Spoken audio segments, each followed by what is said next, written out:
High, আমি সুস্মিতা। আমার নতুন মিনি ভ্লগে তোমাদের অনেক অনেক ওয়েলকাম। আর আজ রেডি হয়ে নিয়েছি, যাবো একটু রিদ্ধার ভ্যাকসিনেশন আছে। কি বলেছিলাম যে সরকারি ভ্যাকসিনেশন ছাড়াও কিছু প্রাইভেট ভ্যাকসিনেশন রিদ্ধাকে করাচ্ছি, সেগুলোরই ডেট আজকে ছিল। ওকে বাড়ি থেকে বলে নিয়ে এসেছিলাম যে পার্কে নিয়ে যাচ্ছি। এখানে এসে কিভাবে কি বুঝতে পারলো জানি না, অনবরত কেঁদেই চলেছে। সেই কিছুতেই ওকে চুপ করানো যায় না। ডাক্তারবাবুর ঘরে ঢুকেও ভ্যাকসিনেশনের টাইমে ও এত পাকা পাকা কথা বলেছে, চিৎকার করেছে। ডাক্তারবাবু বাধ্য হয়ে ওকে বলেছে, এত ছোট বয়সে তুই এত কথা শিখলি কি করে। যাই হোক, আমাদের ভ্যাকসিনেশন কমপ্লিট। এখন ওখান থেকে বেরিয়েছি। এখন ও একটু চুপ করেছে। ভেবেছিলাম যাওয়ার পথে ওকে একটু পার্কটা ঘুরিয়েই নিয়ে যাই, কিন্তু চারদিকে এত অন্ধকার হয়ে এসেছে, যে কোনো মুহূর্তে বৃষ্টি নামতে পারে। ভাবলাম ছোট বাচ্চাকে নিয়ে আর রিস্ক নিয়ে লাভ নেই, তাড়াতাড়ি বাড়ি পৌঁছে যাই। মহারানী এসেই আবার ফোন নিয়ে বসে পড়েছে। ও নাকি দিদুনকে ফোন করছে।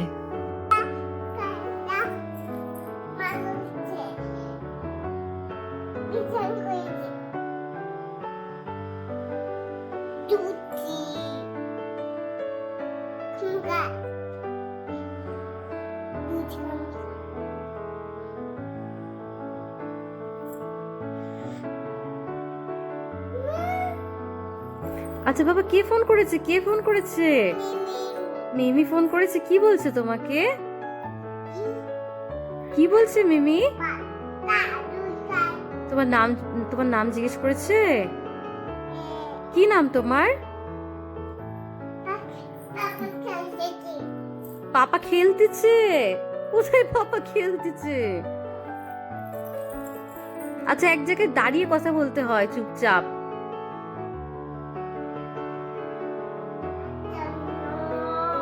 কে ডাকে সোনন? কে ডাকে সোনন? কে ডাকে তোমাকে? বলো। আচ্ছা আচ্ছা, পাপা তাকাও, আমার দিকে তাকাও। তোমাকে কে কুটাই ডাকে? কে ডাকে কুটাই?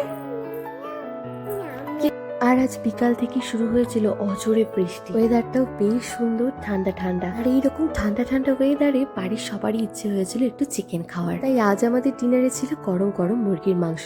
আর বরাবরই আমাদের বাড়িতে মুরগির মাংসটা ধনেপাতা দিয়ে হয়, এতে না টেস্টটা বহু গুণ বেড়ে যায়। আমার হাজবেন্ড চিকেনে কাসুরি মেথির থেকে ধনেপাতাটাই বেশি পছন্দ করে। তাকেও এর মধ্যেই খাইয়ে দিয়েছি। এখন আমি বসে পড়েছি খেতে। তো প্রথমেই দুপুরবেলা রান্না হয়েছিল কাঁঠাল চিংড়ি, আর তার মধ্যেই চিংড়ি মাছটা তো আমার ভীষণই প্রিয়। আর শেষে এখানে শেষ করছি। ভালো লাগলে লাইক, কমেন্ট, শেয়ার, সাবস্ক্রাইব করতে ভুলো না। টাটা।